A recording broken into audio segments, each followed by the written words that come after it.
Nak headlamp murah. Ni lah kot dia. Kalau ikut technical speknya, kira boleh lah headlamp ni. Harga pun murah gila kan. Ini bangsa built-in battery. Katanya saiz 14500 dengan kapasiti 1600 mAh. Adakah saiz tu betul? Aku pun tak pasti. Nak kopek macam mana pun tak tahu dah. Nama pun built-in. Built-in battery dia pun senang. Nak cas, cuma kopek dekat belah bawah ni. Tu dia Type C. Dia ni boleh kata macam ada dua mentol lah. Yang ini untuk tembak jauh, yang ini untuk tembak buka. Mentol untuk tembak jauh tu lebih kurang macam ni jadi dia. Cahaya tembak buka dia ni pun ada beberapa mode juga. Yang gempak tapi aku tak tahu praktikal untuk aku atau tidak ni. Nampak aku dah on kan? Mati. On. Mati. On. Mati.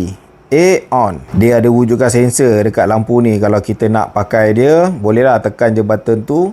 Dan bila kita libas-libaskan tangan, kejap dia on, kejap dia off. Overall, aku cuma akan cakap untuk penggunaan biasa-biasa okey. Tetapi untuk sesuatu yang serius, macam hiking yang serius, aku tak berani nak recommend lah geng.